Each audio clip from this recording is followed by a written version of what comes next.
The City Council meeting, Kerrville, is now in session. And we're going to have a Pledge of Allegiance. Before that, the invocation. And I'm going to ask Councilwoman Clarkson if she will introduce that. Let's stand.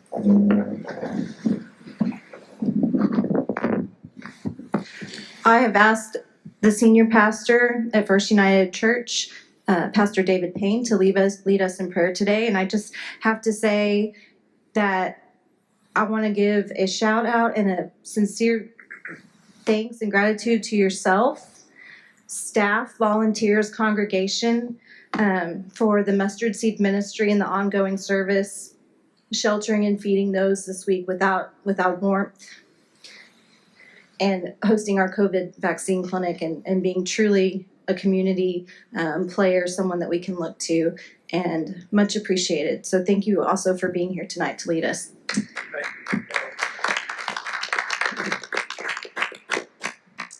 Would you pray with me? Almighty God, as we come to you tonight, we have been reminded once again how powerless we really are, how dependent we are upon your grace and your love. And as we think over the events of not only this last year, but over this last week, we are so thankful for a community of people that love one another. We are thankful for the first responders, for our police, for our fire department, for those who have climbed poles and repaired lines, for faith communities that have come together to serve needs, for neighbors that have walked across the street and driven miles to help one another. God, these are gifts that are beyond our ability to pay for and adequately give thanks. And as we continue to move forward and move from crisis into recovery, we just pray for wisdom, for perseverance, for energy. We pray for our leaders. We pray for the families and children and schools within our county. And God, may we continue to reach out towards one another in difficult times. May love be the answer that helps us get through the difficulties. And we invite your presence tonight in discussions had and decisions made, and we pray that in the name of Jesus Christ. Amen. Amen. Amen.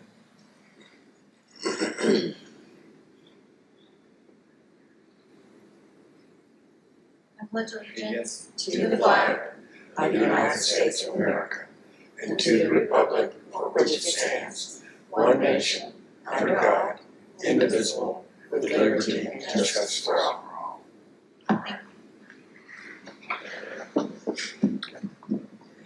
Now, a few announcements about the meeting tonight.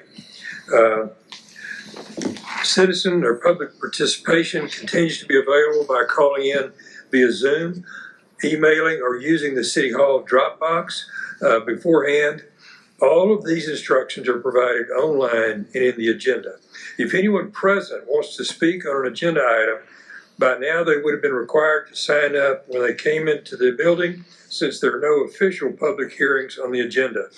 When speakers are called, please come to the podium and state your name and address, and wear that mask till you get to the podium. Then when you get to the podium, you can take it off in order that you can be heard by everyone.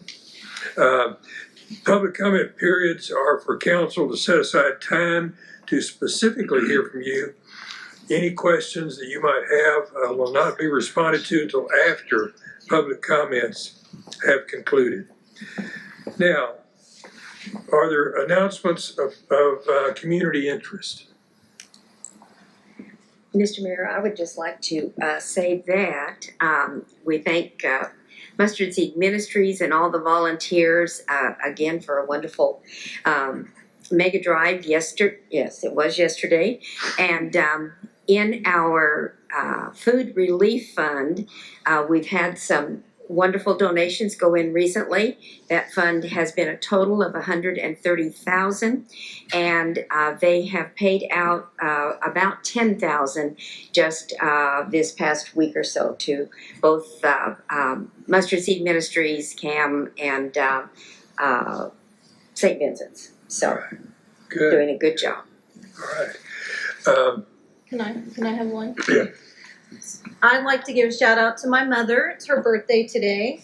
And she had a PET scan today. And tomorrow we will find out the results. And we are very hopeful and prayerful that she will be cancer free. So prayers appreciated. Happy birthday, Mom. Love you. Good, good. I want to thank our city staff in the midst of this last week. When you look at the folks at the water plant and what they did to keep things going and to restore water and to be creative in what they did is very impressive.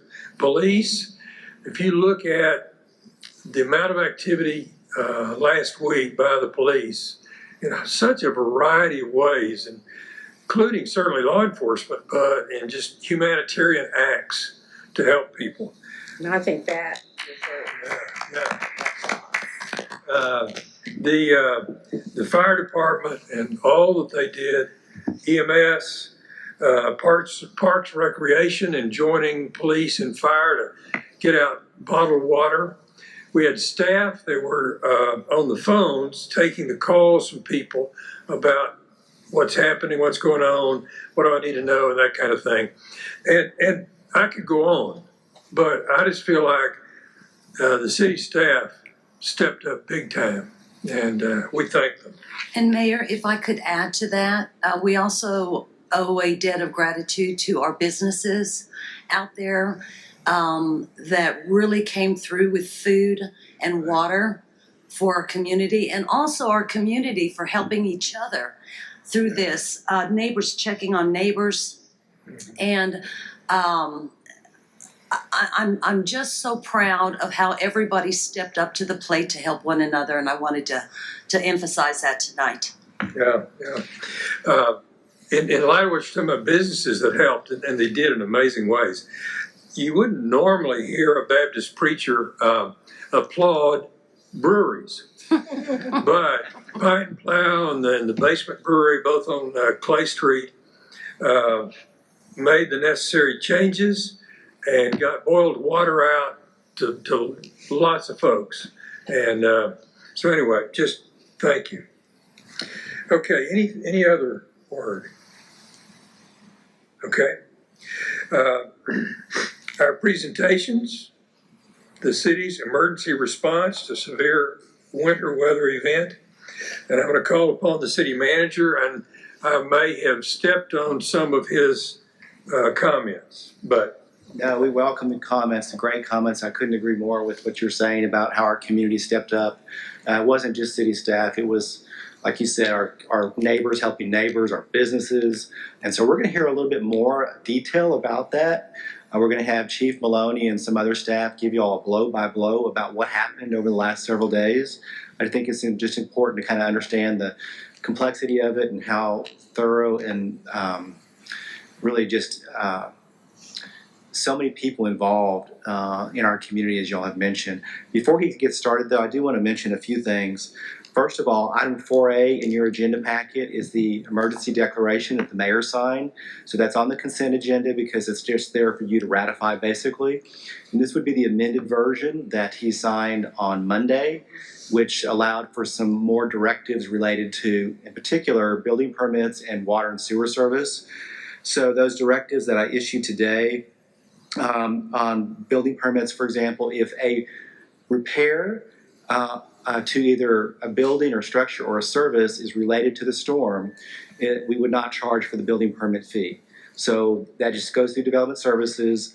You can go on My Government Online and handle it that way. There could be a plan review from the building inspector or the building official, but that's the way we're handling those for the next 30 days. And then the other directive was related to utility billing. So on the water and side, what we'll be doing with our customers, both commercial customers and residential customers, is your bill would be basically for usage that you had last year or the amount that you had last month, for this month, whichever's less. So typically, especially with water, your lowest bill is going to be in that January timeframe anyhow. So this would not pick up the storm damage, any leaks, any dripping of faucets, that sort of thing. So we'll be looking at the lower of the two bills for last month or for the current month. And then on sewer averaging, we are in the middle of sewer averaging for residential customers. So we take December, January, and February, and then we average the usage of that, and then we use that usage to bill for your sewer at the sewer rate. And so this year we're going to take out the storm period from that averaging, and that'll be automatic. The customers won't need to do that. So that'll be something else that we're doing. And then we've also waived penalties and cutoffs during the period of the storm. Now, of course, if the bill is not paid in future weeks, and that will be a problem. But as far as that period, we have waived the penalties. So all that is already in place and being worked on by the staff pursuant to the declaration that the mayor has issued. So with that, I want to, one other thing is, you've all heard a lot about the President Biden's declaration and FEMA coming in with some possible aid through the state. So our county is in the process of being fully qualified for any benefits that any other county is benefiting from in the state of Texas. We've got our whole city staff gathering data to report damages way beyond the thresholds that are the minimums. So we feel pretty certain that we'll have all the information we need by Friday, and then the county is going to file that data with a complete comprehensive filing for the city as an estimate of damages. And of course, it's just an estimate. We don't really know the full scope at this point, but we'll get that in by Friday, and then I fully expect that we'll have that status as just like some of the other counties do. And as you all have read, the mayor has actually called Chip Roy to help that along. So with that, I'm going to ask Chief Maloney to go through his slide deck with some support from the other staff. Chief Maloney. Thank you. Good evening, Council and Mayor. I'm going to provide an update regarding the Winter Storm 2021. And so this will be, initially I'll talk a little bit about the Emergency Operations Center, how we provided our response to the different missions. And then after that, we'll have a report out from the different departments and the missions that they also accomplished. So I'll begin by reading my final report. So the situation is that on Thursday, February 11th, 2021, the Hill Country region was under a severe winter storm warning for ice and heavy snow throughout the following week. Sunday the 14th and Monday the 15th was the main impact period, with ice, snow, power outages due to high winds, and prolonged periods of cold temperatures. Single-digit temperatures with wind chills in the -10 to -20 in western Kerr County. The extreme cold temperatures, ice, sleet, and snow caused major issues for all Kerr County residents, to include frozen pipes, power outages, and limited travel. Temperatures were only above freezing on Wednesday the 17th, with heavy snowfall on Thursday the 18th. On Friday the 19th, the temperature was above freezing, and the winter storm was no longer a threat. I'll talk a little bit about the Emergency Operations Center. The City of Kerrville's Emergency Operations Center is a centralized hub for emergency information for a coordinated internal and external disaster response. We plan and train on the emergency management operations with key personnel to ensure we are prepared to respond for the citizens of Kerrville. On Saturday, February 13th, 2021, the EOC was activated virtually with a coordinated Zoom conference call with key city personnel. The EOC organization chart identified key city personnel to address the city's response to the winter storm, to include updates regarding the weather, public safety, streets, utility, communication infrastructure, sheltering operations, and public information. The EOC created a means to streamline communications between departments about issues, warning, and increased our level of preparedness, mitigation, and capacity to respond. We hosted Zoom situation report briefings on Sunday at 11:30, Monday at 9 a.m. and 4 p.m., and Tuesday at 9 a.m. and 2 p.m. These briefings were instrumental in our situational awareness and developed objectives and missions for the group. On Monday, February 15th, 2021, Mayor Bill Blackburn executed a declaration of disaster for the city of Kerrville due to severe winter weather. On Tuesday, February 16th, 2021, the EOC was activated and staffed at 6 p.m. The EOC opened at the Kerrville Police Department and staffed with key personnel. The EOC staff included incident commanders, Fire Chief Eric Maloney, Police Chief Chris McCall, Emergency Management Coordinator Jeremy Hughes, Shelter Planning Section Ashley Boyle, and Fire Operations Deputy Chief Stephen Boyd. Situation report briefings continued on Wednesday at 9 a.m. and 3, Thursday at 8 a.m. and 4, and Friday at 8:30 and 2 o'clock, with in-person and Zoom personnel. We staffed logistics team to include Guillermo Garcia, Shannon Flowers, and Joel Bryant. This allowed a single point of contact for the field operations to request resources or assets. The planning team was established with Ashley Boyle for shelter operations and Misty Gordon for nursing home support. The Emergency Operations Center is led by the mayor, and then below that is policy guidance and direction, which comes from the city manager, Mark McDaniel, and EA Hoppy. And then you can see the incident commander would be myself and Chief McCall. And then down below is what we staffed operations would be our field operations for every division: fire, police, street, water. And then we had planning sections, so a logistics team, and then of course a finance section. So this is our organization for the City Emergency Operations Center. So a brief timeline. EOC timeline. On Thursday, February 11th, streets were prepping bridges and roads for icy weather. On Friday the 12th, all Kerr County ISDs closed, all city departments on alert, and streets continue to monitor the situation. On Saturday, February 13th, the EOC was virtually activated with regular situation reports from each department. Shelters open at Salvation Army and Calvary Temple Church. On Sunday the 14th, severe weather with extreme cold temperatures and high winds. ERCOT started their rolling outages. Ingram High School gym opened as a warming center. On Monday the 15th, the City of Kerrville declaration of disaster. Nursing homes started having issues with generators, water leaks, and power outages. And then the Kerrville VA shelter was opened.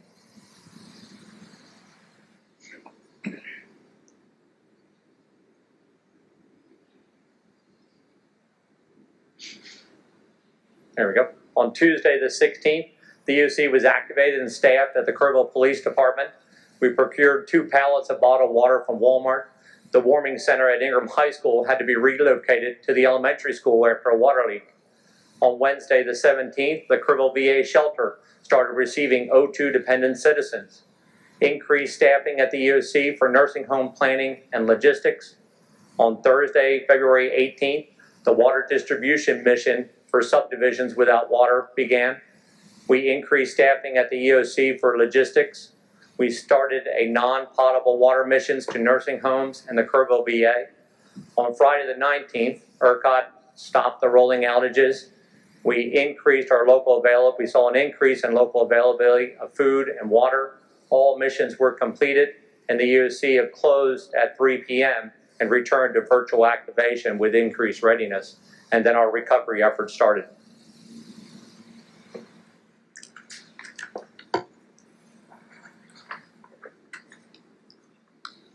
Our EOC missions during the operational period was 1, to monitor and mitigate street conditions for safe travel, closures, and emergency access. 2, establish and support shelter operations. 3, support local nursing homes. 4, support food and water delivery for homebound citizens. 5, identify opportunities for community-wide water. And 6, support other department missions. The road and transportation mission. So the streets department, led by Joel Miners, were our eyes and ears starting Thursday the 11th through Friday the 12th. They activated the crews on Thursday the 11th in anticipation of the winter storm. They provide 24-hour operations, working in shifts to gravel bridges and de-ice replacement, bladed roads, set up barricades, and place in intersection signage during the power outages. The Streets Department stayed in contact with TxDOT on road conditions and constant communication with Kerrville Police Department dispatch on closures. These critical missions ensure the safety of our citizens and emergency responders. The shelter mission. Typically, the American Red Cross responds to shelter needs in our community. However, they were not activated due to COVID. This required the city of Kerrville to take the lead with general population shelters. Fortunately, post-Hurricane Harvey, the members of the Kerrville Fire Department received training from the American Red Cross in shelter management. This allowed the fire department members to staff the shelters for the duration of the event. The challenge was opening a shelter that had a stable power during the outages. On Saturday the 13th, the Calvary Temple Church and Salvation Army opened their facility as a shelter.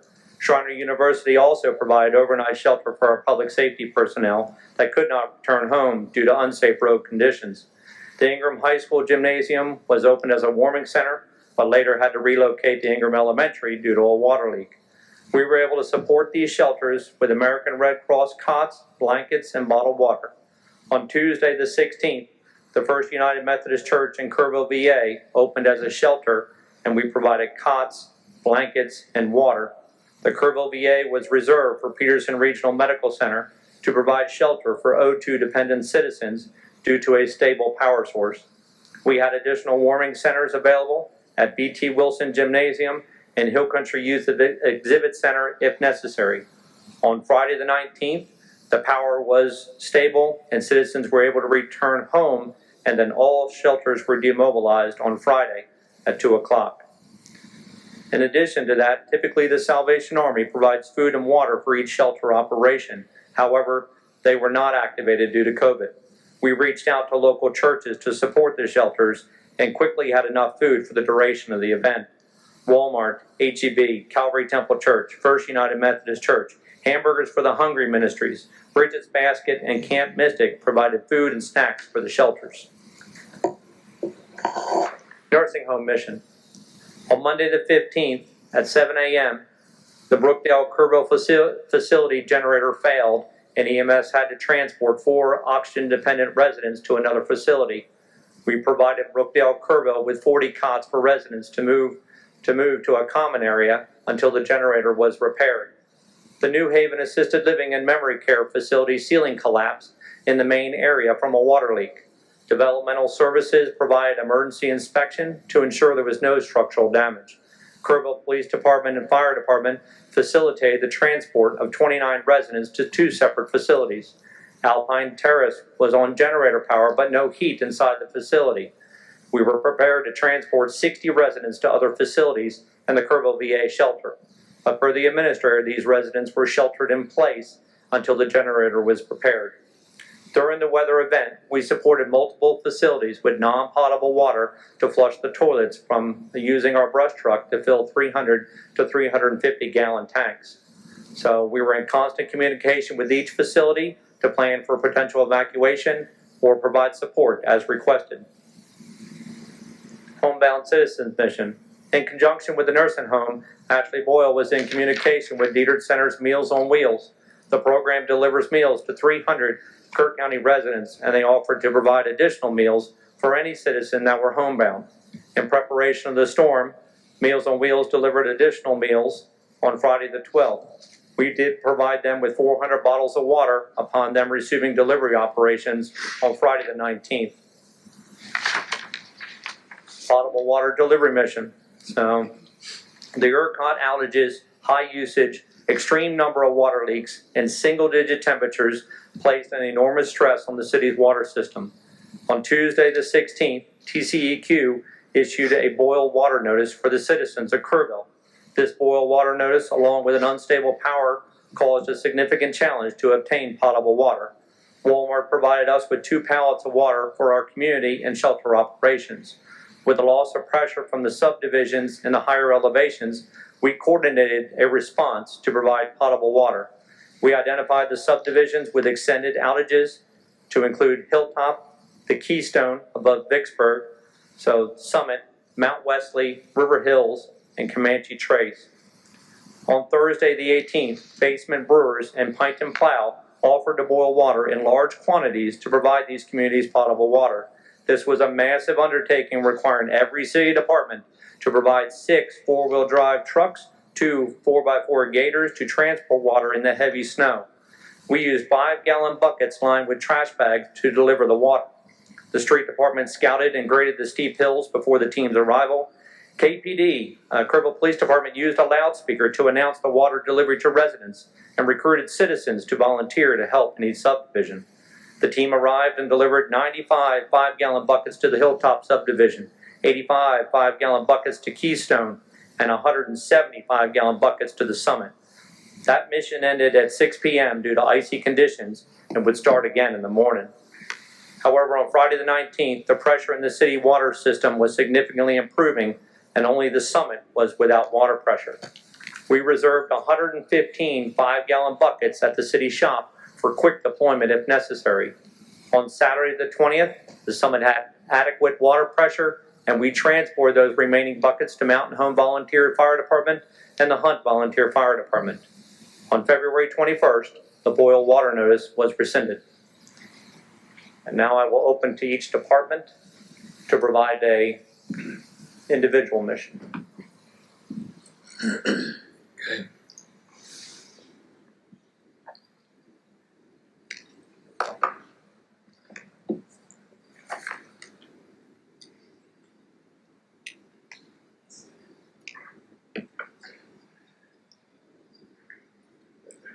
Mr. Barron, tell us about it. Good evening, Mayor and Council. Great presentation. Oh.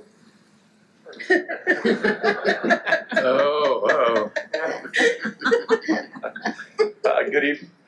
The Kerrville Police Department Communications Center bore a great load over the week. Our dispatchers answered over 6,800 calls total, 1,224 of those being 911 calls.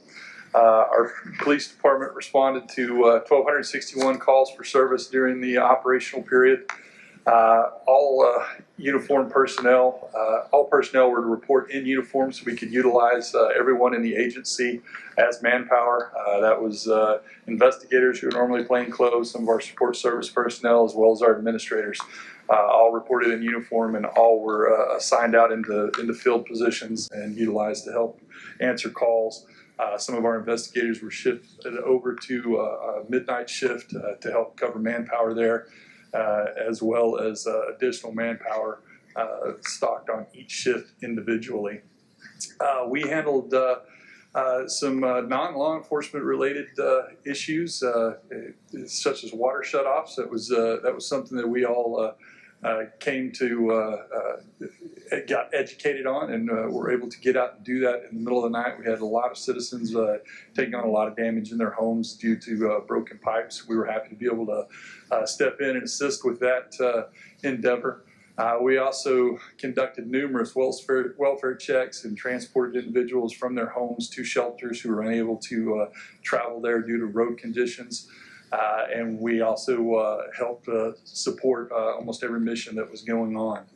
I'd like to kind of go off script here for just a minute, and I'd be very remiss if I didn't mention the leadership of Chief Maloney throughout the week at the Emergency Operations Center. He really stepped in. His dedication and support to that mission and leadership was probably of the utmost importance. I probably can't put into words the role that he played, and I'd like to take just a minute to give my partner in crime some applause for that.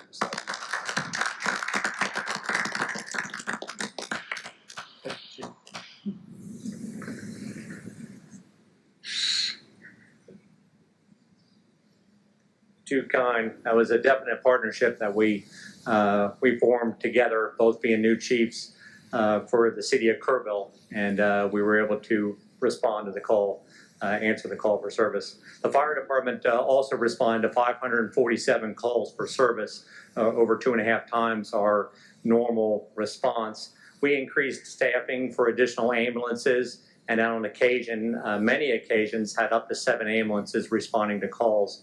We staffed our new brush truck with a lead paramedic plus 1 firefighter to respond to over 40 to 50 calls.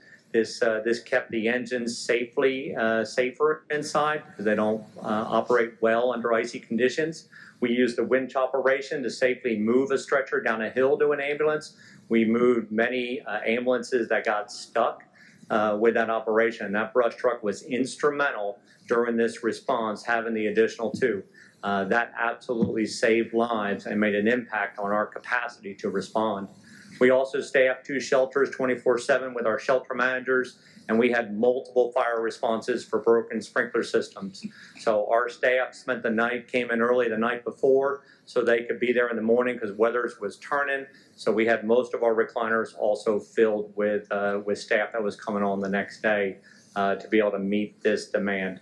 And in one shift, we did, it reported 94, but we had a couple missions that were together. We did over 100 calls during a 24-hour period. And typically when we're in the 50s, so that's a high, that's a busy shift.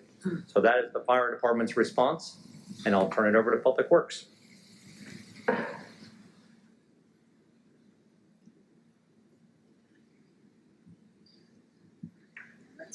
Good. Okay. Sorry about that. Sorry. Get there a little early. If y'all will indulge me, I'm going to tell you a quick story about this hat. When I showed up at the water department, I don't even remember what day it was. I think it was Wednesday sometime. I wanted a hat because my head was cold. So they gave me this hat. But tonight I'm going to wear it as being part of a team member. Public Works and the City of Behold became a team that over this event. And in honor of our team, I'm going to wear the hat. So with that, we'll talk a little bit about streets and how we got started and how that what streets crews did. As Chief Maloney said earlier, Joel was instrumental. He is the boots on the ground at the street department. He's in charge of that division. Does an outstanding job for the city. On the February the 11th, he started the 24-hour operation there, and it lasted for 8 days consecutively. They ran 12-hour shifts initially until the crews got tired. It gets to be when you're laboring that hard, 12 hours is just too long to work during a day. So we switched over to 3 8-hour shifts, and we manned that station for the whole 8 days until February the 19th at 5. And then they came back in on Saturday to help with cleanup and pickup of the streets. So what did those street departments do for that 8-day period? Among a lot of other things that aren't listed here, but I've got a pretty decent list of what we covered. We spread gravel on city streets and bridges. We de-iced and graveled nursing home driveways, police department, fire department parking lots and driveways so they could get in and out. Driveways to the hospital and various community shelters. We also graveled public works things so we get to wells and sites where we can turn on and turn off our water. They bladed snows off the road for critical infrastructure, helped stranded motorists, closed roads as conditions deteriorated. If the ice wouldn't melt fast enough or we didn't feel like it was safe, there was actually times that our dump trucks couldn't get down the roads to put the de-icing agent on, so we had to close the road and wait till the conditions improved so we could de-ice. They removed down trees that were in the roadway. There was not too many power lines in the city, but there was a lot of debris in the roads. Actually, some stranded motorists here and there that were impeding traffic, so we had to help them get out of the way. They delivered cots and water to community shelters, and they also picked up a new duty of delivering fuel to generators. They actually did a lot of fuel drop-offs for Public Works, the water and wastewater side. They also delivered it to PD, fire, and to nursing homes as well.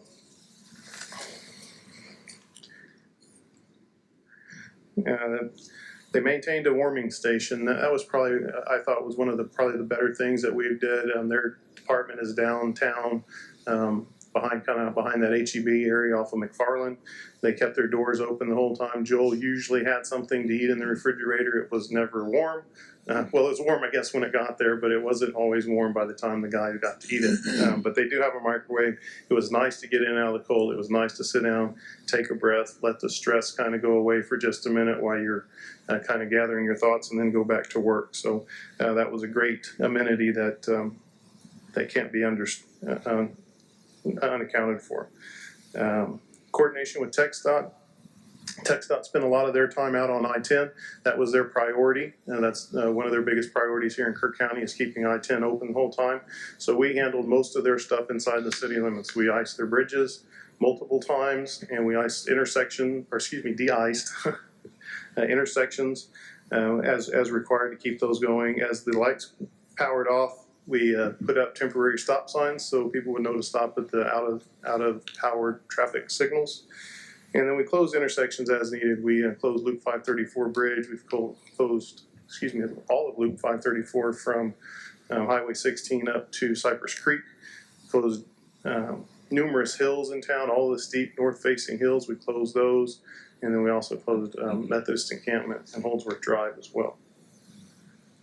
And then their last piece of it, if that wasn't enough, is they did the reporting for all of the fire department, police department, for the EOC. They did that. Joel would go out in the morning between 3 and 5 a.m., assess the streets with help from dispatch from the patrol officers, would know kind of where the ice is and where we needed to look at it and give the conditions to management and EOC so they could make informed decisions as to will the city open or how are we going to maintain service for the next day. They did that reporting at least twice a day, once in the morning and once in the evening. So in a nutshell, that's what the street department did for the 8-hour shift. Actually, 8-day shift, not 8 hours. So next we'll talk a little bit about the water department, or the rest of Public Works, which is water, wastewater, and water distribution, water collection. So the water production division we started modifying operations a few days before it started freezing. We like to run our wells and kind of get the water warm in the system underground so we don't cause the pipes to get brittle and break. So we changed over to that on the 10th, and then we got hit with the cold weather. It took our water treatment plant out of service, and then the rolling outages did a number on our wells, and so we weren't able to keep up with production. But as time went by, we were able to kind of bring some of those back online. Those guys were working 24 hours a day. That particular division actually is a 24-hour-a-day division as it is, but not with the staff that we had there then. Usually in the night we have 2 people. Every night that I was up there, there was 8 to 10 people there at that building at all times. So everybody moving and shaking, trying to figure out what's the best way from getting a generator running to getting pipes unfrozen to getting chlorine back in the system, to verifying that we have notices all to TCEQ and what our requirements are to satisfy the state that we're not doing, that we're meeting all their criteria for us. So it was a all hands on deck at the water production division throughout the whole operation. Water distribution, that's the crews that go out and fix the broken pipes in the street. So they had a 24-hour operation as well, mostly doing turn-ons and turn-offs in the evening. We did actually fix, this is up to today, this 10 large municipal leaks. Most of those have been in the last 2 days. We've had about 6 or 7 of them between yesterday and today. We didn't have a whole lot during the freezing conditions, thank goodness. We did have a couple, but not very many, so they were actually able to help with the turn on and turns off. But they were there 24 hours a day, being available to us and not at their home, so they could respond to those leaks. They spent a lot of time searching for broken pipes. We have never seen demand like that in the city. I was one. I thought for sure there was some broken pipe somewhere. It was like trying to fill a bucket without a bottom in it. We just pumped and pumped and pumped and pumped and couldn't get anywhere. I don't know if it was the dripping faucets or where all the water was going, but it was not catching ground very fast. So we were out looking for broken pipes and troubleshooting other issues as they arose. So, and this is the last slide. I'll be done just a moment. Wastewater division collections. They actually operated 24 hours a day too. They maintain all of our 28 lift stations throughout the city without spilling, which is a huge effort. As those lift stations go offline, you have to plug in a generator or go and wire in a generator, allow that to pump down while you sit there and wait, and then unwire it and go to the next one. And all the while wondering if you can get away from the site that you're at due to ice, and how are you going to be able to back this generator into the next one to get it up and running. So they worked 24 hours a day too throughout the whole event. No grumbling. I've never had to ask people more than once for, how they were doing, or if we needed something, they were always willing to do it, and that's unbelievable at 2:30 in the morning when it's 6 degrees outside. So, unbelievable effort. Wastewater division probably had maybe a little easier than some of the other divisions. They were on the power grid with the VA hospital, and so they didn't see as many outages. I don't think they had any outages, to be honest with you, but they were able to keep themselves up and running there, and just being able. Their superintendent came out and did turnoffs for us. I called him at 11 o'clock at night, and he said, "Well, my pajamas are ready, boss." I was like, "Well, you can put your clothes back on." So he came out, and he worked with us for about an hour and a half while UTC, that water distribution people, we worked through some problems trying to get that last little hump up to the summit, and we were able to find that, get that done. Water laboratory opened odd hours, opened early and stayed up late, so we could get all of our testing done, so we can meet TCEQ requirements to rescind the boil water notice, of which we got out of on Sunday. So, and we were really excited about that. I think as you watch the news and you see how other water systems around the state have performed, I think that we ended up doing pretty well, all things considered. Solid Waste Division is also part of Public Works. We have a contractor that does our solid waste. We were in contact with them daily for updates on when they were going to be able to get out and pick up the trash, and then also do their scheduling. As we drove around, we were noticing a lot of people weren't taking their trash out. Must have been too cold. Luckily, the trash was probably mostly frozen anyway, and so it wasn't stinking for anybody, and so not a big problem. We did notice on Thursday and Friday that a lot of the multifamily units were the ones that were suffering. Their garbage dumpsters were overflowing and overfull, and so we asked Republic, and they did oblige to do 2 days of service to those as soon as they could get on the street. So that was a benefit to us. And lastly, from the Public Works as a whole, we want to say thank you to the rest of our city family and the departments: Development Services, Parks, Police, Fire, Finance, Engineering. Everybody pulled together to help us, and it really feels good to be part of that team. So thank you to everybody, and thanks for all your extra hours and hard work you put in to be there with us. Thank you, Stuart. Thank you.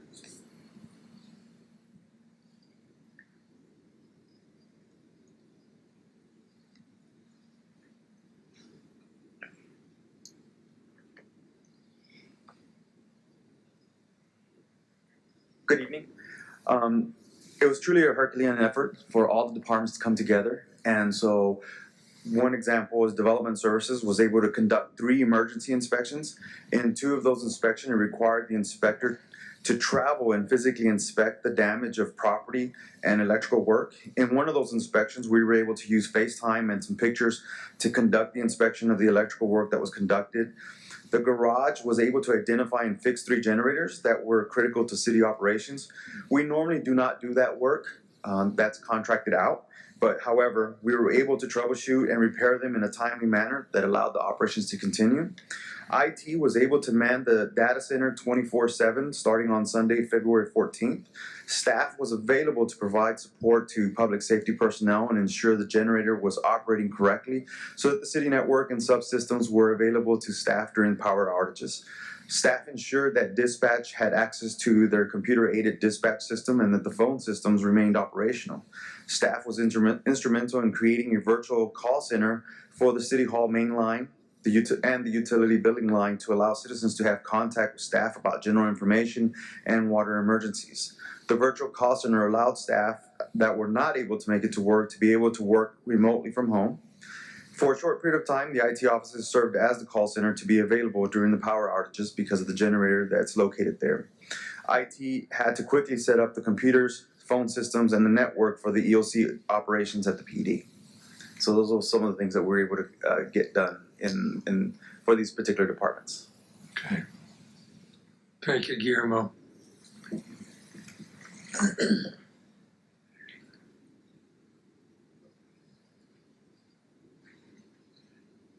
Good evening, Mayor and Council. Our department was responsible for coordinating the shelter operations for our community. We were deployed with the Emergency Operations Center team. And I want to say a huge thanks to all of the folks that helped with the shelters, First United, Calvary, Salvation Army, the VA, and everybody that helped provide for our community. They really pulled together and did a fantastic job. Our department also deployed with the streets crews. They helped de-ice, they helped with the road closures, down limbs, anything that they needed for us to do. We helped them out throughout the week. We prepared our public facilities to make sure that they were prepared for the weather and winterized. We filled the gaps across departments. We also assisted and deployed with the water, potable water delivery team with our gators and staff driving gators up and down the streets where our vehicles couldn't reach. So really appreciative of our team for their assistance there. And our crews worked over the weekend. As soon as we were cleared to come to work for the rest of our crews, we brought them all in Friday. They worked throughout the weekend to help clean up our parks and facilities to make sure that they were safe for our communities and park goers. And it's still an ongoing effort. We're still cleaning up parks, mainly Kerrville Shriner. That took the hit for us with all of the downed trees. But other than that, with exception of the down netting poles at golf and tennis, our parks facilities fared very well. And I'm very proud to work along with such a wonderful team. We all really pulled together and did a great job. Good, thank I'd like to point out that's the shortest presentation you've ever seen from me with one slide. So Yeah. Thank you, Ashley.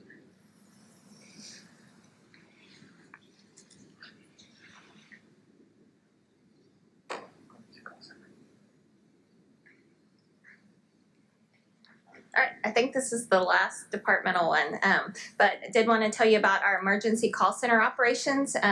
So we worked with information technology, as Guillermo said, to set up a new water emergency phone line and activate remote operations. It's over 1,000 calls were answered for 4 different phone lines during the week. And we were initially located at the IT data center because there was generator power there. But we were eventually able to move over to City Hall and employee homes as power and internet was restored. But we started this emergency phone line on Monday. And we took calls mostly for emergency water shutoffs, and we coordinated the dispatch to our meter technicians, public works, and also police, as you've heard. Some crazy stories from all of these departments, but we had one house that was located up on the top of a hill, had a water leak that was pretty bad, needed to be shut off immediately. We sent a meter tech out there. He couldn't get his truck up the hill, so he parked it on the side of the road and hiked in and got the water turned off. So stories like that throughout the week. Answered lots of questions regarding the water status, boil water notice, city operations, emergency updates. Another story that I thought was pretty great was one night I answered a call from a couple in Comanche Trace that had a water leak and was trying to turn the water off themselves. It was dark. There was 5 inches of snow on the ground. And I got them in touch with our meter supervisor who knows our water system so well. These people didn't even know where their meter box was, but he stayed on the phone with them, sent them outside in the snow, told them where to dig. They found their meter box, found their shut-off valve, and got their water turned off much faster than if we would, be sending someone out there to turn it off. So just stories like that throughout the week. And truly it was a team effort.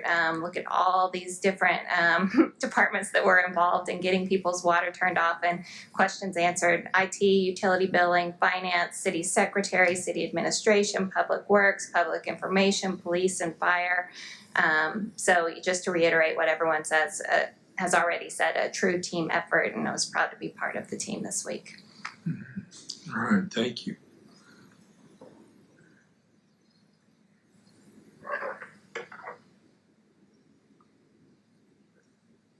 One more.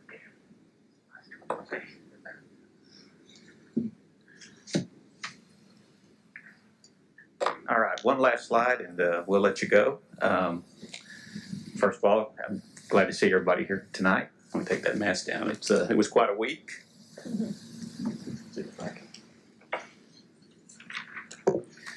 Public Information Officer last week, we issued our first storm warning, I think February 11th. Get those from the National Weather Service. And between February 11th and February 22nd, we issued and or shared 77 storm-related press releases on our City of Kerrville website, Facebook, and Twitter pages. Those included video updates over 4 days from City Manager Mark McDaniel, and I think people were very happy to hear someone talk to them in kind of a reassuring tone. Really appreciate that. We found that we relied on Facebook a lot. We found that in times of local power outages, and I've experienced this personally last Monday, Facebook continues to work and can be updated from off-site iPhones, while local websites may not be accessible. Had that problem at my house. The power went down, the local spectrum went down, but I was still able to update through Facebook using my iPhone and AT&T. So our Facebook page is easily accessed on the front page of our city's website. And when you add our 10,500 Facebook followers, and we combined with the Kerrville Police Department's 10,500 followers and the Kerrville Public Utility Board's 3,300 followers, we were all sharing each other's posts. So I think that helped magnify getting that message out there, and it allowed us to capitalize on our largest combined media option to disseminate information. We were also doing morning and afternoon press releases on our website as well. Releases were sent to and shared by local news and radio outlets, businesses, and citizens as well. And I can't thank all of them enough, because that sharing got the information that we needed to get out to so many more people. And Mayor Blackburn provided updates on the changing situation on radio over several days. So over the course of the storm, we were able to do as well as possible under some serious circumstances to try and keep people updated. It's kind of challenging sometimes when their power's down and they can't get to their internet. But I can't encourage people enough to like not only the City of Kerrville's Facebook page, but also the Kerrville Police Department's Facebook page, and really all the local government entities, because that's the best way to keep up to date with the quickest local information. So thank you very much. All right, thank you, Stuart. Council, do you have questions? We're almost done. Got to wrap up here. Oh, okay. Chief? I keep trying to come back up. I left my slides right there, so.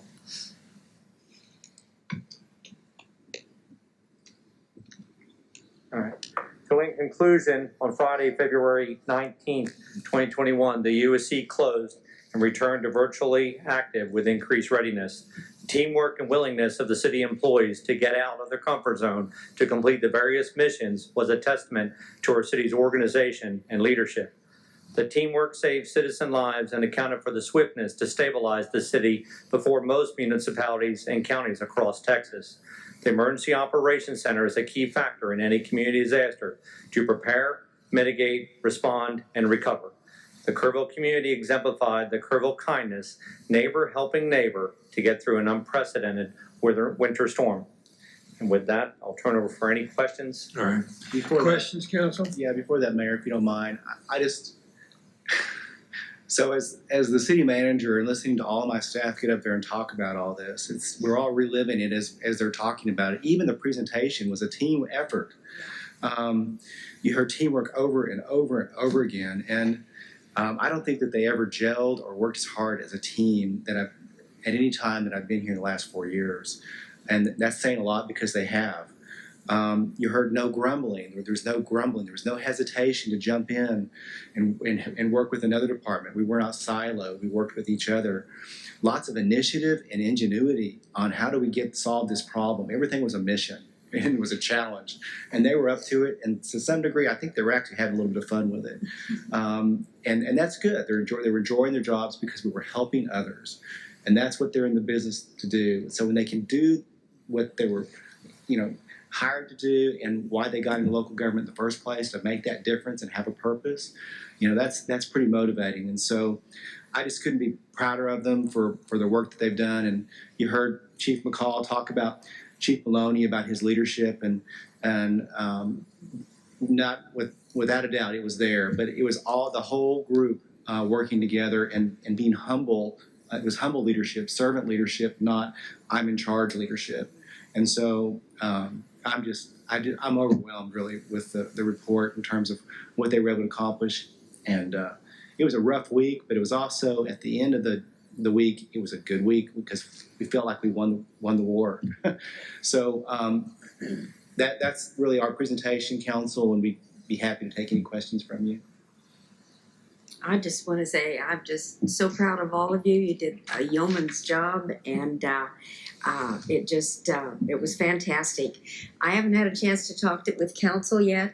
I would like to thank you guys somehow. If we could join together, maybe it's just a great big donut that you'll all get or something like that. But I would like if you guys would allow me to work together and see if we could come up with some sort of thank you for them. And you've done a marvelous job, and we thank you from the bottom of our hearts. I just want to tag on to that first of all, the transparency and the public information that was put out kept us, at least we felt like we were in touch. And I speak both as a city council member and as a citizen. We were in the dark and the cold, and it wasn't a lot of fun, just like everybody else. But be able to get those updates. But tonight, you pulled the curtain back, and we could see what was going on. Yeah. Anything else? Just as I was listening tonight, just to think about having to shift in such a quick order to something that you've never had to do before, something that's brand new, and there wasn't time to plan or think or it was action, and it was servant leadership, and I'm so proud and so thankful and so glad I got to hear that report tonight, because it's so easy to take for granted things that are working, right? When they're working for a reason, they're working because there's people working 24 hours a day behind those efforts. So I just want to join my thanks as well. Yes, and I was, I don't know about the rest of council, but I was part of the grid that had no power, no water for basically 4 days, with the exception of like a 30-minute lull, where I had power. So I had no way to get on the internet. I couldn't pass on information. So in the 30-minute time frame that I had with power, I was trying to catch up on information from the press releases that were coming through.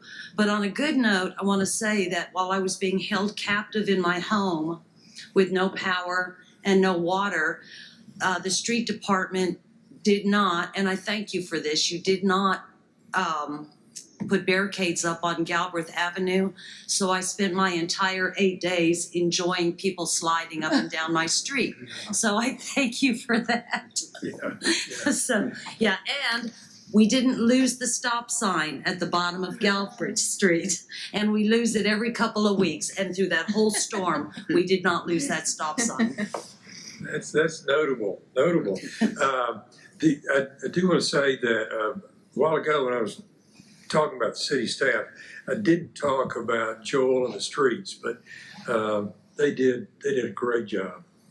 Very much appreciated. All right. Okay, any public comments? Yes, we do have one citizen speaker signed up. Okay. Mary Ellen Summerlin.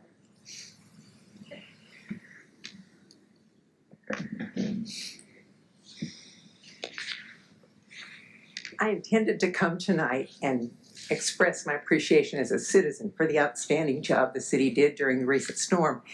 After watching the presentation, I realized I haven't said near enough, but I'm going to stick to my speech because that way I know I'll stick to 4 minutes.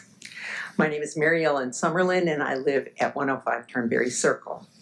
I want to say that the response of the city to this storm makes me proud as a citizen, and I hope every council member is just beaming with pride too. It seems very clear that both KPUB and city personnel did an amazing job of adapting to this unprecedented crisis that the storm brought to us. And there are many community heroes as well, both professional and volunteer, who all deserve our thanks and praise for taking care of so many people with so many different needs. If the storm showed us anything, it's how fragile our infrastructure may be, but how strong and reliable and dependable our people are. The willingness of our utility workers and first responders to work around the clock to clear streets and get the power back on, as well as responding to emergency calls for help, is a real tribute to their dedication to duty, even in the most miserable conditions. Beyond that duty, the demonstration of imagination and problem solving is in the distribution of the boiled water by 2 local breweries with house-to-house delivery, including even more than frontline staff, is truly impressive and inspiring. I, for one, and getting the boil water notice resolved in only 1 weekend. I'm from hurricane country for a while, and I know that turnaround time is way above expectations. We'll never forget this storm, and I hope that the responses, the absolutely amazing performance that was demonstrated will live in Kerrville legend for years to come. You all did an awesome job.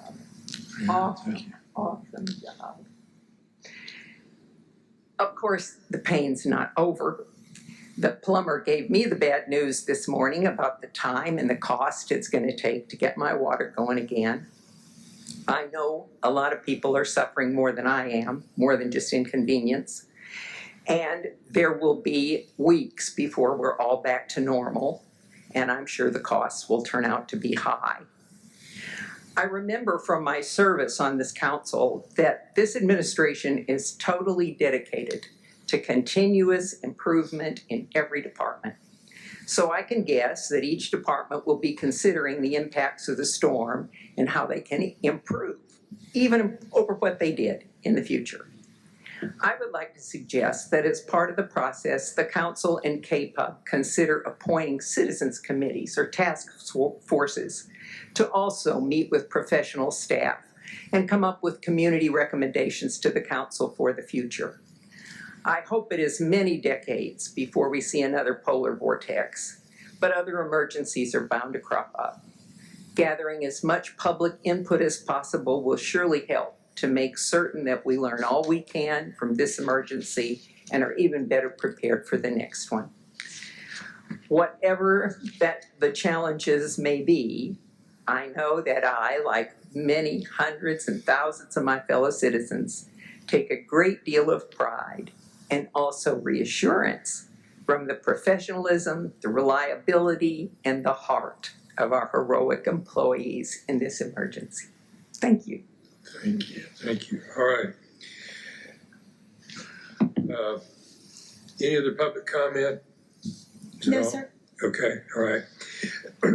So at this point, we will not vote on this matter. It's a report that comes to us, and it is part of the consent agenda. My question is if we want to go back now to the Visitor Citizen Forum before we take the rest of the consent agenda. It's up to you, Mayor. All right. Let's take the rest of the consent agenda, and then we will come back to the Visitors and Citizens Forum. If you will read in, so we've already done 4A. No, I'm sorry. If you read in 4A, 4B, 4C, 4D.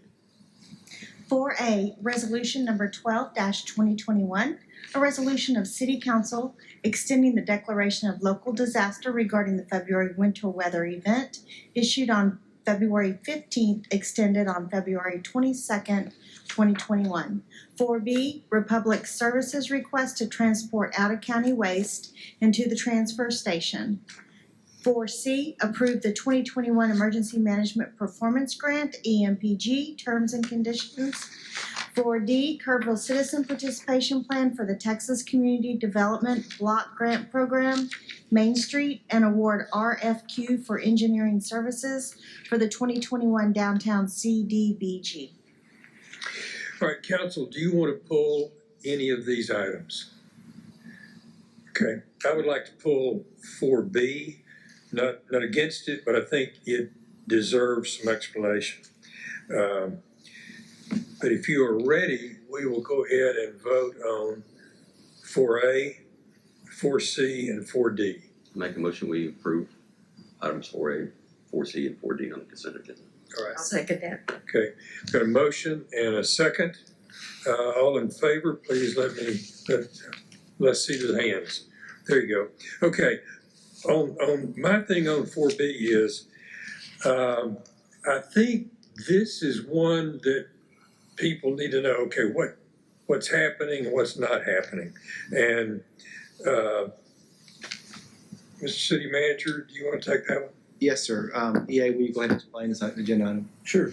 So we've got an existing solid waste ordinance within the Code of Ordinances that essentially was written when the landfill was operational. As you know, we don't really function as a landfill. We operate as a transfer station, and the vast majority of the solid waste product that we receive is transferred to San Antonio landfill in San Antonio. The ordinance, though, has carryover regulations that essentially say that if there's any out-of-county solid waste that comes into the county and goes to a landfill, it has to have council permission, even though in our current operations, it's not being deployed then at our landfill. It's simply use of the transfer station. Republic Services has a very small solid waste operation in Leakey, Texas, and this is the closest transfer station to them. We've got a good relationship with Republic. Obviously, you heard just earlier how they partnered with us last week during emergency operations, as well as other good partnership with them on normal operations. And so they've asked for permission essentially to utilize transfer station for this small amount of solid waste. Going forward, we've looked at it from a capacity standpoint at the transfer station. We don't feel like it would have any adverse impact to our community, and so we are recommending approval from the council should you desire to do so. And EA, does it generate a little revenue for the city? Yes, ma'am. There are tipping fees that are associated with each ton that comes in. Again, it's very small, but it does generate a little bit of revenue. Yes, ma'am. Okay, and it's no cost That's for correct. the city? That's correct. Okay. Is this the kind of agreement where if something doesn't make sense anymore, you just say no more and it's over? Or how do you undo this if it needs to ever be undone? Yes, if there was a significant change in the volumes or if their service area expanded, then we'd be looking to they would need to come back essentially and get And I permission. know that I mean we're talking about a very small community, but That's right. just Yeah. All right.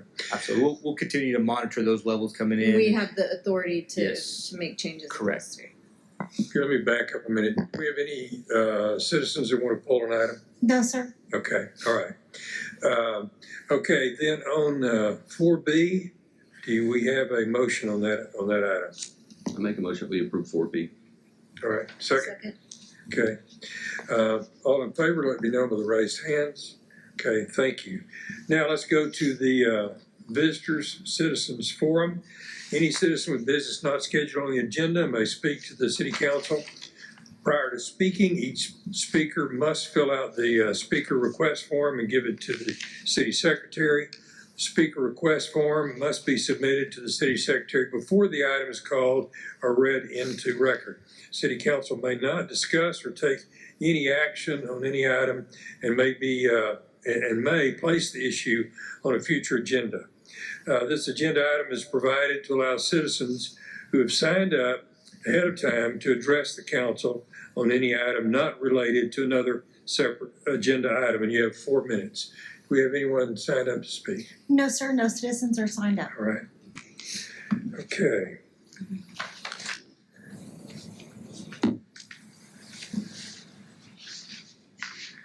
Then we move to the consideration of possible action. Would you read in 5A, Ms. McIntyre? Presentation and acceptance of the audited comprehensive annual financial report, CAFR, for the fiscal year ended September 30th, 2020. And there are no citizen speakers signed up. All right. Okay, we're back to some regular business now. So in the midst of all this, we have finished up our annual audit and we have completed our annual financial report. We contract with BKD to do our annual audit. They're out of Dallas. Their Dallas office is the one that does our audit. And so tonight we have Managing Director Danny Martinez here to present.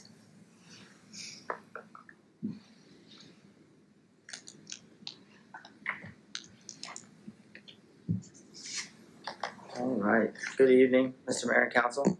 Thank you all for having me.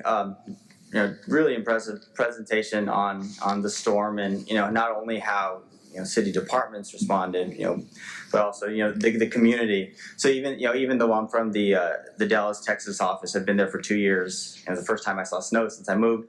I'm actually from a small town in northern New Mexico, about half the size of Kerrville. And as I was listening to the presentation, it kind of reminded me back to the childhood, how everyone was just kind of like, okay, something happened. Let's come together as a community, without agenda to move the community forward. So I was a little bit jealous of thinking back to my childhood. That's great. Everything that you all did. So I'll be presenting here, over the next 10 minutes or so, the presentation for the results of your annual financial audit. So this is from the period of 10/1/19 to 9/30/20. So if you're thinking about it, 6 months pre-COVID, 6 months of COVID. So that's kind of before this last. So you got the first wave, but not this last wave of cases. So when you're looking at the financial results, that's the period that you're going to be thinking about with this information. As you'll see, as we go through the agenda, Amy and her team did a really great job of communicating. This audit was performed completely remote. So we utilized the latest technology as far as uploading to secure data files. And we had Teams meetings, met virtually. So Amy and her team did a really great job. So here's the agenda that we're going to be going through. And so let's cut to the chase and let's go to the audit results. We are contracted to give an opinion on your financial statements, and you'll see there on the right-hand side, we gave an unmodified opinion.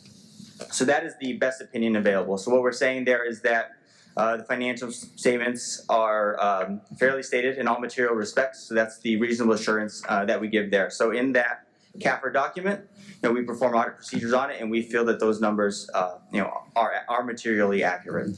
The second report is a report on internal control over financial reporting or on compliance. So this is where you get findings, things that we found, any issues, any control deficiencies, and we have no findings that are reported. Of course, we perform things on a test basis, not 100%, but through the results of our work, we had no findings to report. The third report is something that's new this year, and I'm going to spend just a minute or two of our time just talking about this. And this relates to auditing on the compliance with your federal awards.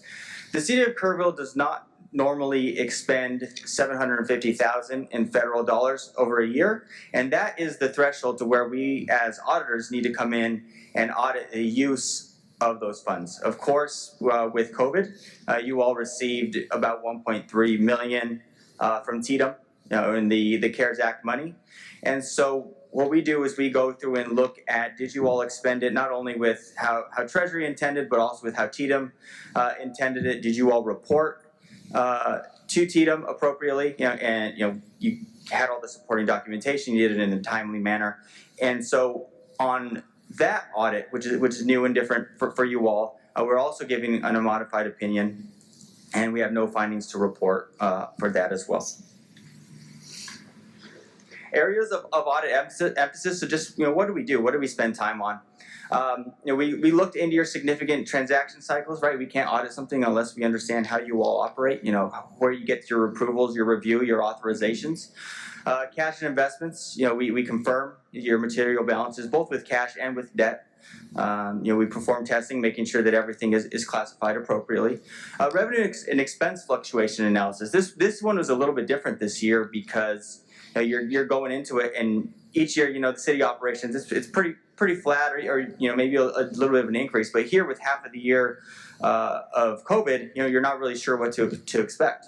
But as I'm sure you all have seen through the reports that Amy gives to you all, the revenue didn't really decline like maybe you had been anticipating. The property taxes, if anyone tried to buy a home lately knows, they've increased.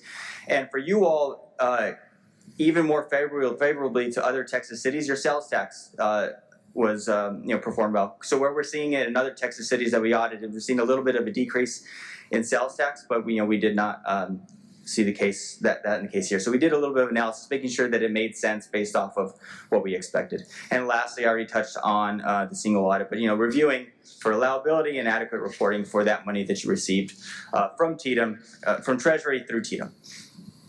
Required communications, I will not spend too much time on this, but this is something in auditing standards that we're required to communicate to you all.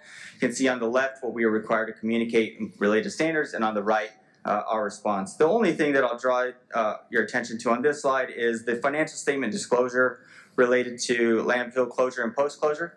So you all had greatly expanded capacity in your landfill, and so one of the estimates that is put in your financial statement is whenever you close that thing 100 years down the road, how much is it going to cost to get that back to the environmental standards?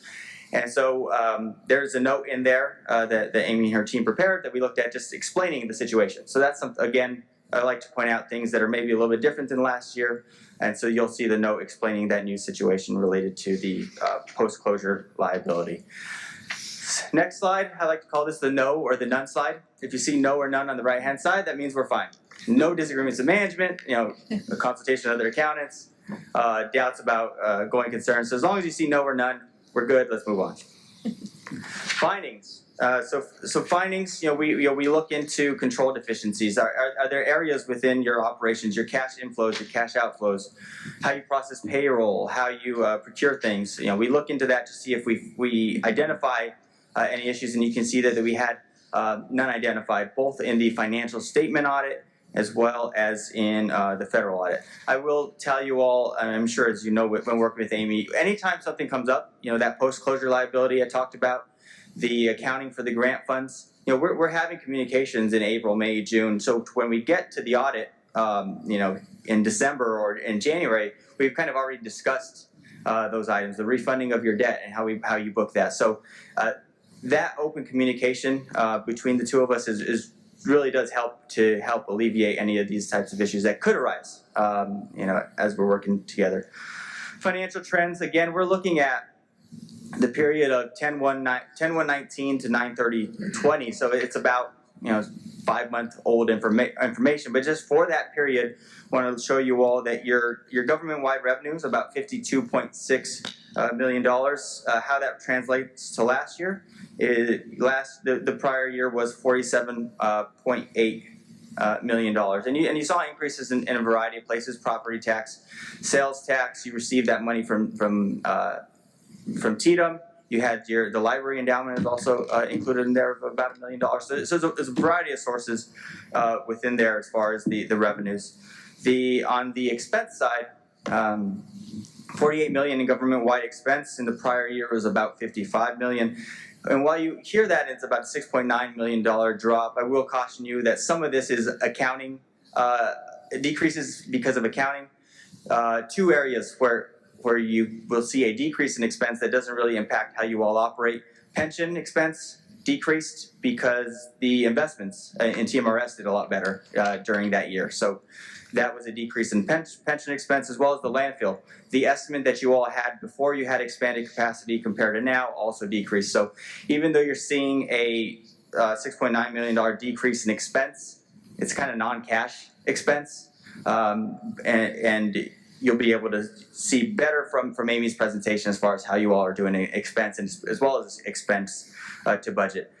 If you all, the CAFR document I think is about 150 pages. If you want to read anything to read more about this, there's the management's discussion and analysis. It's about an 8-page narrative explaining what went up, what went down, and why. And so you'll have that at the front of the financial statements if there's something that you're wanting to look into. And if you go through those and have any questions, of course, Amy is a great resource, but if you want a third party, we're also available to answer any of those types of questions. Pension, I touched on it a little bit. You can see your pension liability went down by about half. And that's truly an impact of, you estimate your pension expense based off of what investments are going to be. Investments perform better than what they estimated. So now they're saying, okay, this year it's 5.5. Again, it goes up and down. You all make your required contributions, but just to give you a picture of how TMRS as a whole is doing, you can see it there. That sensitivity thing on the bottom, that's saying, hey, if investment performance was a percentage worse, that's your liability. If investment percentage was a percentage higher, you actually would have an asset, or you'd have a more invested into the pension than not. But you can really see it's a function of investment performance amongst other factors. General fund balance. So in general fund, you can see that your unassigned, or the fund balance available for use, it continues to increase.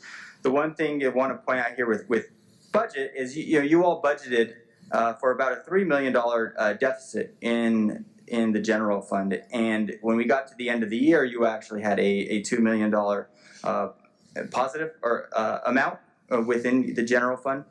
So it's a $5 million difference, and so where that lands is $4 million of that was reduced expenses. So you'll see $4 million on the expense side, and then $1 million of a positive on the revenue side. Here again, just the slide showing your sales and use tax, and how even this is again just 6 months of the pandemic. I don't know how you all have done since 10/1/20, but looking at it through 9/30/20. You can see that the sales tax continued to increase year over year for the last 3 years. Lastly, there's no way I'm going to be going through GASB standards with you and explaining to you what they are. I will let you all know that because of the pandemic, GASB allowed for an additional year for everything to implement everything, so giving us a little bit of a reprieve. So these are the exact same ones that we presented to you all last year, but now they're just needing to get ready a year later. I will let you all know for that. Leases one, we are already in talks with Amy about helping you all out to have the tools ready to implement that standard.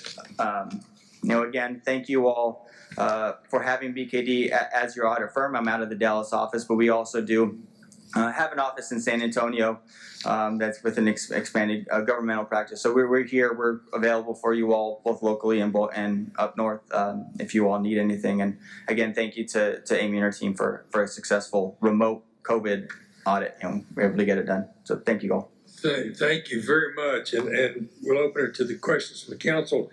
But I just want to say, under the findings, when you say material weakness, none identified, significant deficiency, none identified, control deficiency, none identified, other non-compliance, none identified. It's pretty good. Yes, sir. And then the one that I really liked was substantial doubt about the entity's ability to continue as a going concern. Yeah. I like that. You have enough revenue that the city will still operate in a year. We have no doubt about that. Council? Just don't tell anybody about Amy, please. Just, we want to keep her. Sounds good. Yeah, that's right. Thank you. All right, do we have citizens to speak? No, sir. Okay, all right. Are you ready to vote on this item? Yes, sir. Okay, all in favors, up right hand. Let's Need to make- let's is there a probably motion? move to accept. Yeah, right, So right. I move to Okay. accept the audited comprehensive annual financial report for the fiscal year ended September 30, 2020. We have a second. I'll second. Okay, sorry, I got ahead of myself on some of these. Okay, all in favor, raised hand. All right, and it passes unanimously. Okay, thank you. Thank you. Okay, 5B, would you read that in? Purchase of 60 TASER electronic control devices and training from Axon Enterprise Incorporated by board contract number 606-20 for a total price not to exceed $191,480.60. And there is no citizen speaker sign up. Do we have no one to speak to it? No, sir. Okay, Chief? Mayor, Commission, thank you for, Council, thank you for allowing me to come before you tonight to present for the purchase of TASER electronic control devices. We've identified a need within the agency to deploy TASER devices to help increase the safety of our officers as well as our citizens. We're asking for the purchase of 60 of these devices along with all the support equipment that comes along with that. Which would be the device itself is a TASER 7 device. their newest model. It comes with extra batteries, docking stations, holsters, replacement close quarter, as well as standoff cartridges, meaning they are activated at different distances, giving officers the ability to create more distance between themselves and suspects who may be posing a threat. Also comes with training cartridges, as well as 3 master instructor school vouchers and a TASER 7 instructor course. Online training is also available.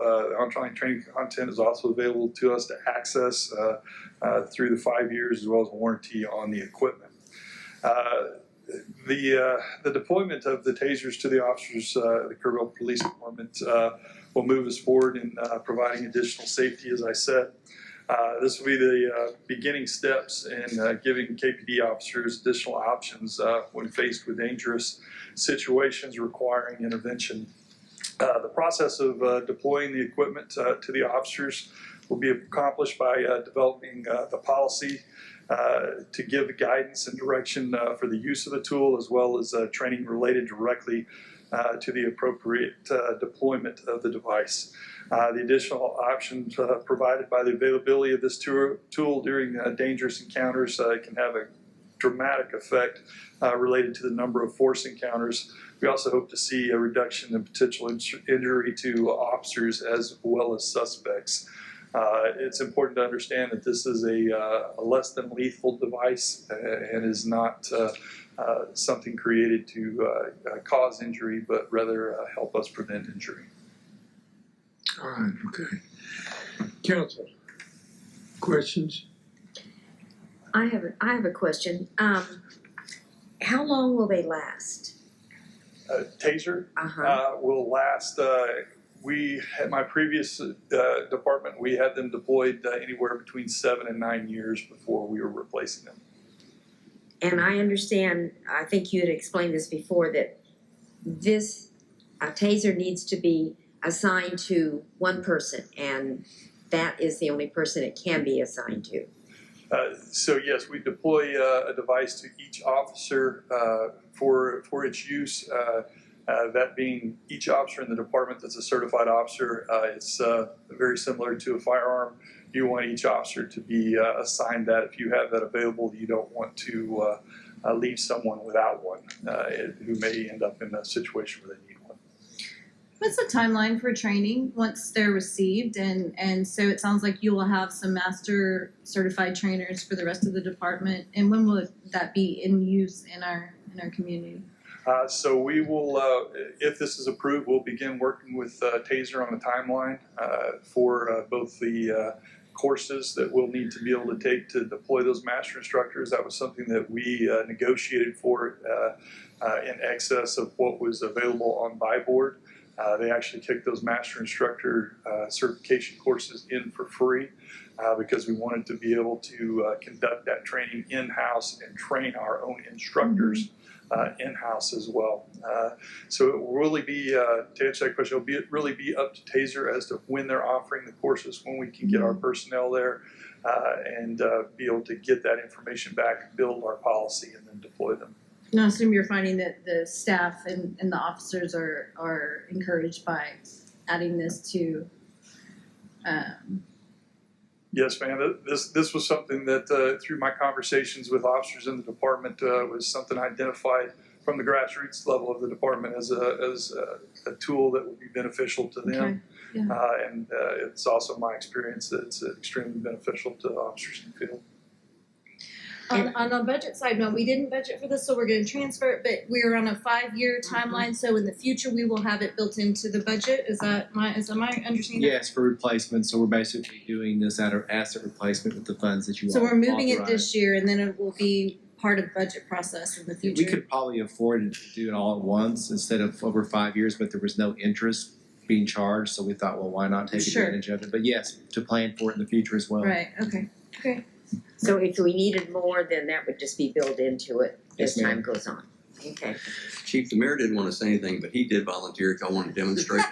I didn't want to say anything, but my previous mayor, when we deployed them, he did come down to the training.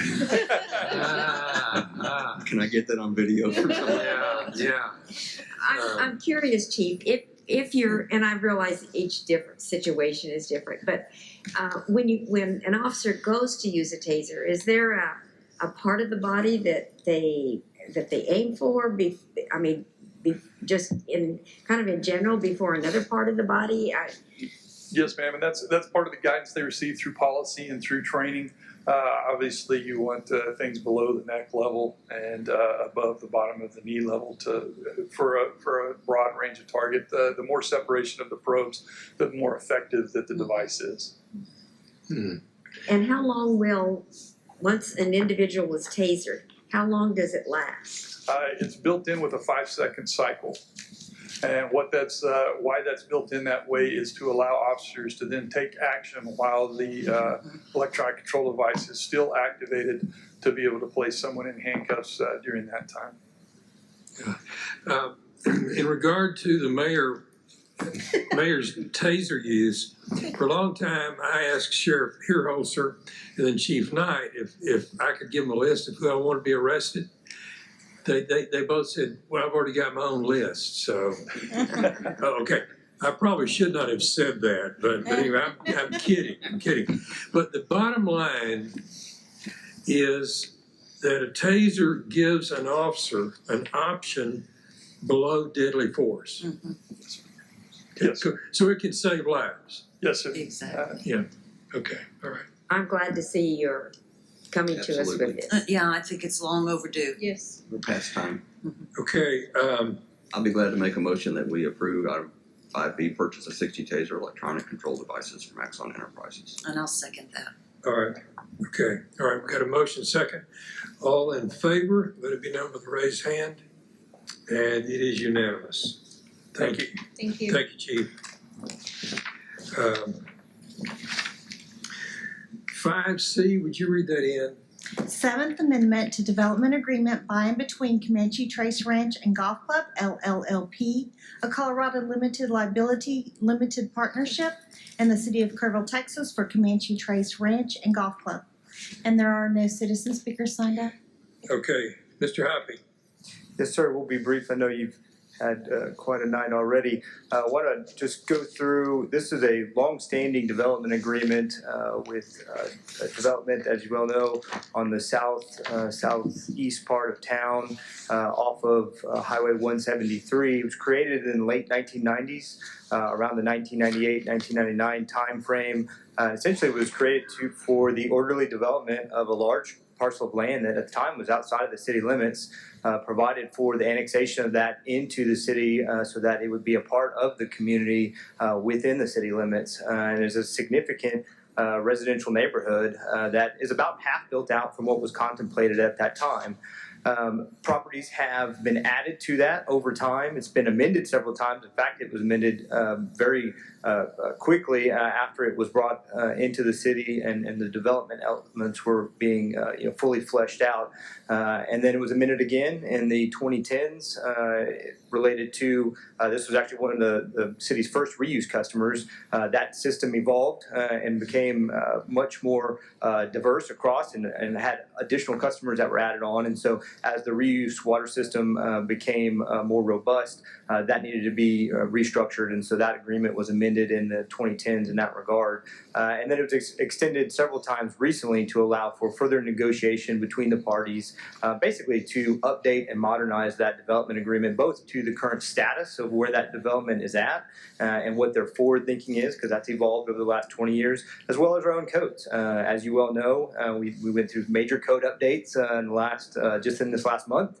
We're working on subdivision code, we updated zoning codes, and so all of those elements need to be applicable to that development, and so we needed to make some revisions to the development agreement in order to do that. So essentially what this agreement does, it extends the agreement for an additional 20 years.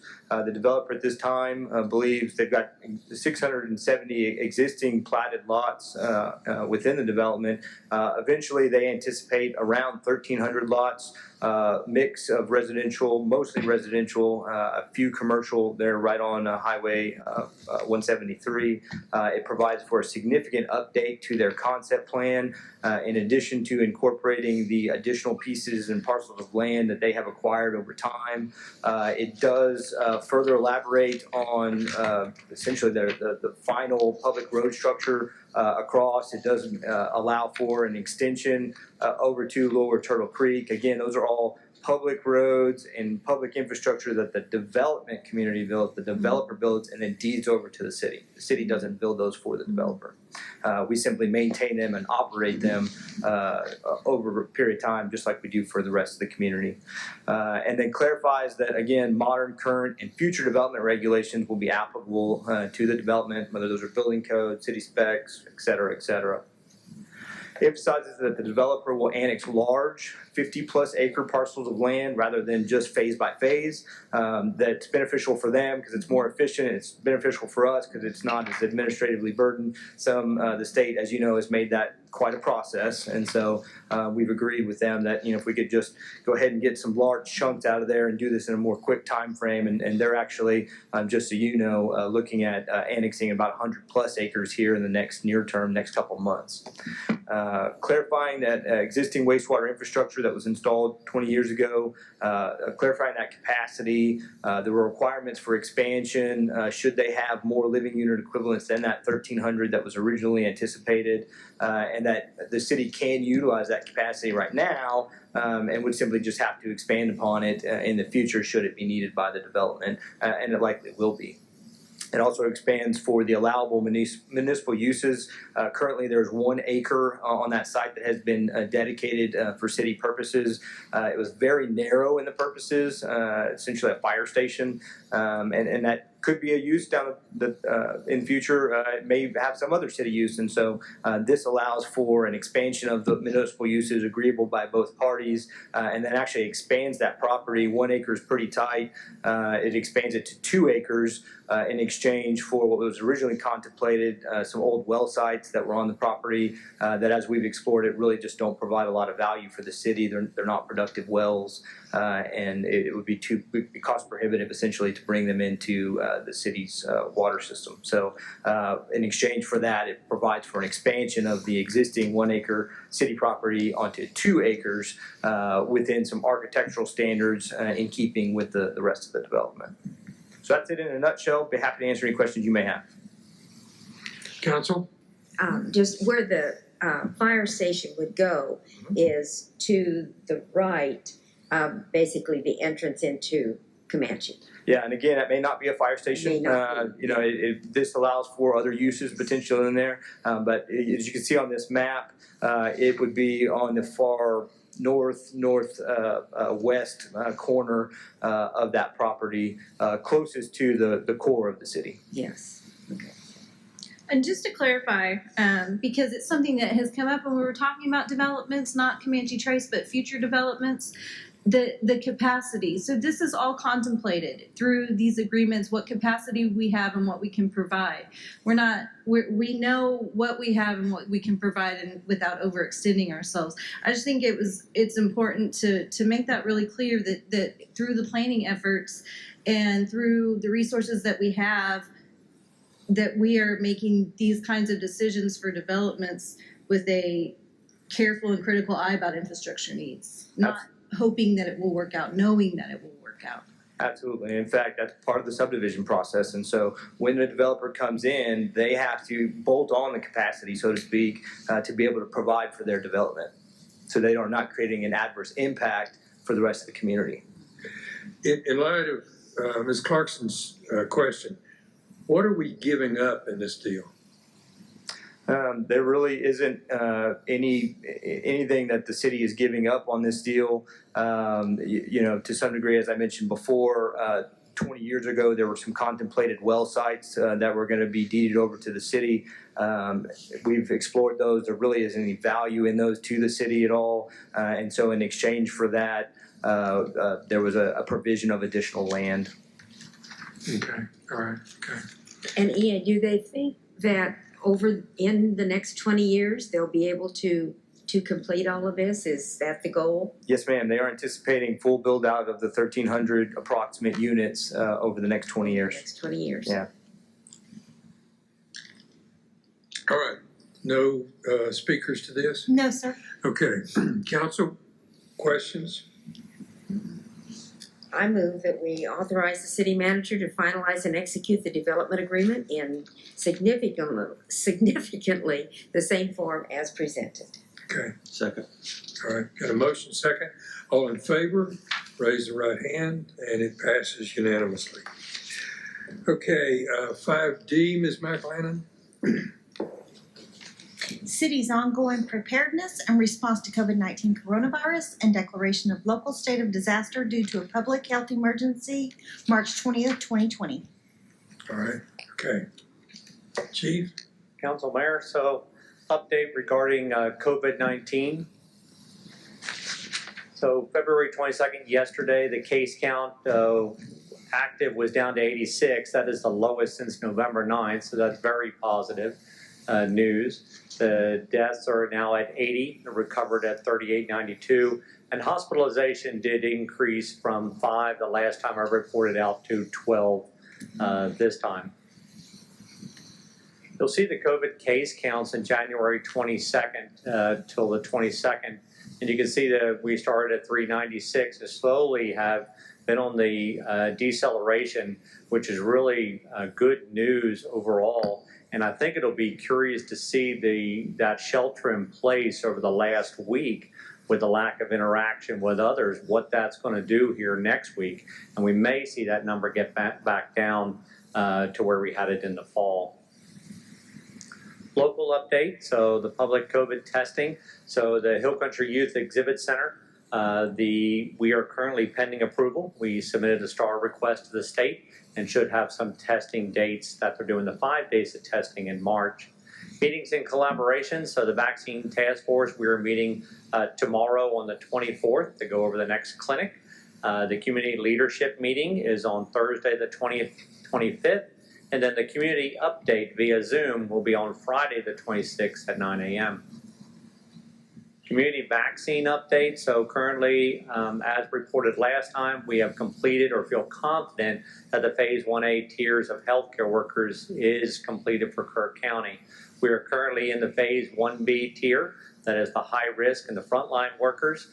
And as before, so we have the 14,000 residents that are over 65 and an additional 14,000 between 16 and 64 with any medical condition. So this is provided by the Department of State Health Services. We have set up the pre-registration process for Peterson allocations.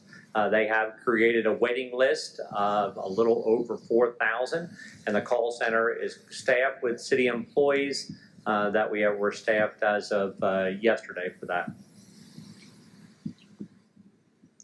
The community vaccine clinics, so Peterson Regional Medical Center, they have their first dose. They have 500 total doses at this time. We will be have the vaccination clinic scheduled for this Thursday, the 25th. They will be going off that pre-registration list on the 1B tiers. They have an additional 500 that are allocated to them, but due to the severe weather last week, there are some delays in that shipment, and don't believe that we will probably have that in time for the Thursday clinic. So you will see another clinic coming up next week for that. HEB will be providing their second dose. That was the last clinic we had. They have 400 total doses, and that will be on Thursday, March 4th. So these clinics will not be all day as initially we did. They will be half day, because what we were able to prove at the last vaccination clinic, that we can do 1,000 vaccinations a day. So we can very easily be able to manage that. So with support from Peterson, Shriner University nursing students, and on the fire department. So, Chief, on that one, just to be clear, that's just for people that are pre-registered and they've been called for an appointment. That's not an open clinic. Correct. So the one coming up on Thursday, they will be using off the call list. So those individuals that registered either by calling in or registering online and using an email address. So they started that notification today. So in that process, so those will be coming off there. This is not an open clinic. people can show up and receive a vaccination. Correct. So the Department of State Health Services at dshs.texas.gov, coronavirus, so you can get a lot of information on where to get vaccinated. They have lists of hubs and all vaccine providers in Texas. They have a lot of interactive maps that are available. So it really does provide some education or opportunities if you want to get registered at other sites also, that you can go to the DSHS to be able to provide that. They also have excellent important education information, links to the CDC and the FDA, frequently asked questions. So if you still have questions about the vaccine process for that, so they have some great information provided on there. And as always, so COVID-19 continues to remain a public health threat. So I encourage everyone to remain vigilant, do not become complacent, continue to wear the mask to reduce the spread of the virus, and continue to recommend the social distancing. Okay, questions? Chief, I missed that first slide. Do you remember how many total deaths we've had? That was 80. What? 80, sir. 80, okay. All right, thank you. Council? All right. Yeah, I was just noting that given the 3,400 vaccinations, Peterson Health, and the 1,000 to nursing homes, it doesn't show that because of the who was doing it, but the state hospital staff and patients have received vaccination, right? Yes, sir. And the VA. Correct. The VA also did through Audie Murphy. Okay, Correct. all right. And the VA still has that opportunity for veterans to sign up on the Audie Murphy website there. All right, okay. So Mayor, to your point, what I've gotten some data about how many people have been vaccinated in Kerr County as compared to the rest of the state. So on a per capita basis, is what they look at every week, what's the per capita by county. And so we are actually right in there with everybody else. When you look at per capita, the number of people that have been vaccinated that have an address in Kerr County. Okay. The issue becomes when you're over 65 and you're over 75, there's a disproportionate share of those in our communities. So we are below the average when you look at those. And the state is looking at that data and they're trying to see what they can do about it. Okay.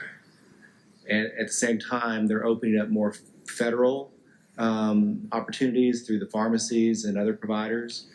And then they opened up 3 major urban hubs with federal allocations. So this would not be taken out of the state allocations, which would mean that there'd be more vaccines available to rural areas and other areas because there's more federal vaccines moving in. So that's encouraging. We'll see what happens. But it really, as we all know, comes down to the fact that there's a shortage of vaccines.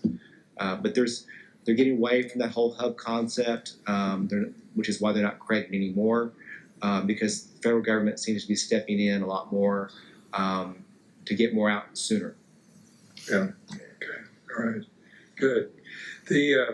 All right. Any other questions, council? Okay. Do we have anybody to speak to this? No, sir. Okay. There's no action on this matter, so we move to the next item.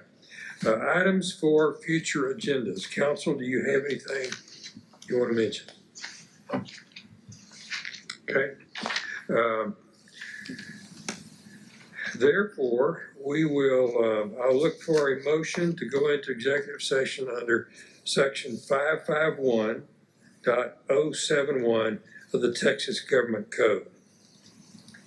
I will move that we go into executive session under 551.071 for the West Texas Aggregate Air Quality Standard Permit for permanent rock and concrete crushers.